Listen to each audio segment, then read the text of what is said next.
Hey, what's happening, Nation? It's Joku. I do not give two shits how we won this game. I am just happy as hell that we were actually able to pull this out. I did not expect to go into Indy and end up knocking this team off. I'm not going to sit here and lie to you guys. But this team held together, we were resilient as shit, and we knocked off the biggest threat that we had left on our schedule. Now we get to go back home and play the Chargers. I swear to God, that fucking stadium better be full of silver and black. Now they're talking about bumping our game to Sunday night. I'd be happy as hell about that. Put us in prime time so the whole freaking world can watch us beat the brakes off the fucking Chargers. But as far as today's game goes, I do not give two shits if you love Derek Carr or if you hate Derek Carr. When there was just under 2 minutes left, we had 3 timeouts. There is not another damn player in the NFL that I would want leading my team down the field. And I know y'all feel the same way about that shit. As soon as Indy tied it up, I knew immediately we had this game in the bag. And yes, Hunter Renfrow was down by contact, and I'm happy as shit that he was because that saved us this game. And give Derek Carr all the shit that you want to give him, but this is the 3rd week in a row where he's played an elite defense, put this team on his back, and carried us to that fucking victory, man. Start giving that dude some damn credit.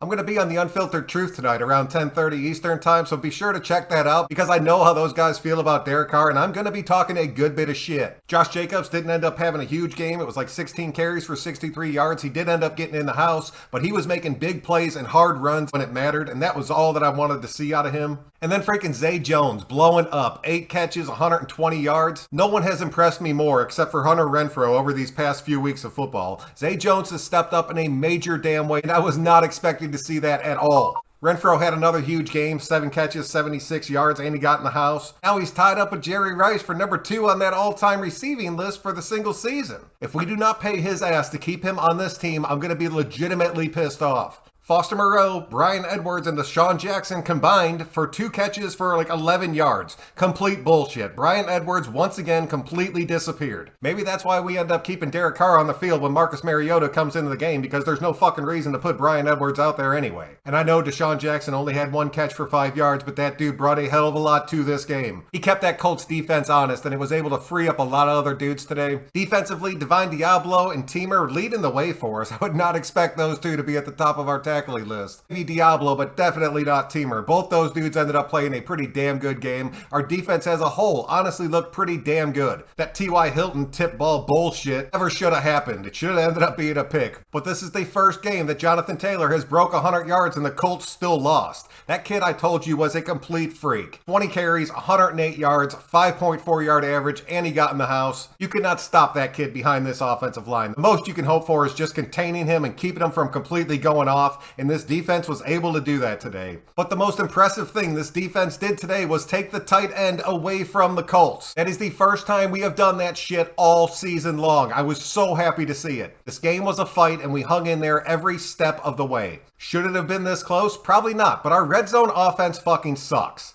We should have had 2 touchdowns in the second quarter, not 2 field goals. If we continue to carry these red zone woes into the playoffs, it's going to be the reason we get knocked out in the first fucking round. But shit, we did it, nation. 9-7, and we're rolling back home to finish this season off. What a fucking perfect start to 2022. But that's pretty much what I have for you guys tonight, man. Be sure to check out the Unfiltered Truth later on. We'll definitely be going back and forth for a good minute. But until then, I'm Joku. Thank you very much for checking out another one. We will catch you all later.